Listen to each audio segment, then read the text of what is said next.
amis internautes, n'oubliez pas de liker, de vous abonner et de cliquer sur la note de notification pour ne rien rater. Nous venons de finir à la Cour constitutionnelle qui a connu ce jour des différents recours élevés contre l'ordonnance de référé rendue par le président du tribunal de première instance de première classe de Cotonou. Et la Cour, après avoir examiné les 5 recours soumis à son attention, a retenu tout à l'heure dans sa décision, notamment le dispositif, qu'elle se déclare incompétente en l'état. Je suis aussi surpris, comme vous, parce que de toutes les décisions que j'ai eu à voir, à entendre, à lire, la Cour s'est souvent déclarée incompétente, mais je n'ai pas souvent relevé ce groupe de mots en l'état. Je ne sais pas si c'est les conditions exceptionnelles dans lesquelles nous sommes, s'agissant du contentieux électoral ou bien de la matière électorale, qui font que la Cour a choisi d'ajouter ce groupe de mots.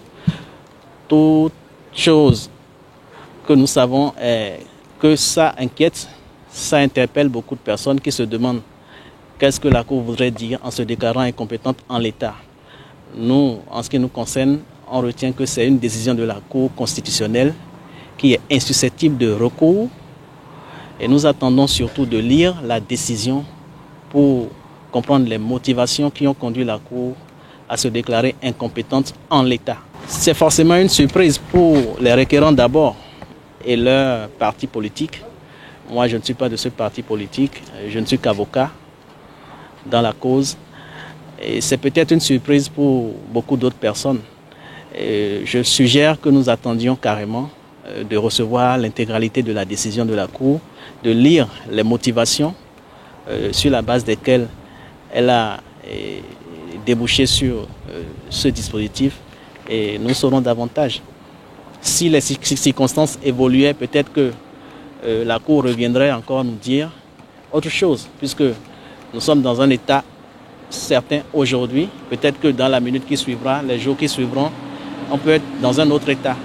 Les possibilités qui s'offrent aux requérants, a priori, il nous est enseigné que les décisions rendues par la Cour constitutionnelle sont insusceptibles de recours. Donc en droit, ils n'ont pas de recours à relever contre cette décision-là. Mais il leur est permis de revenir saisir la Cour dès qu'ils auront d'autres éléments nouveaux, dès qu'ils seront dans de nouvelles circonstances qui, selon eux, motiveraient un revirement de la Cour.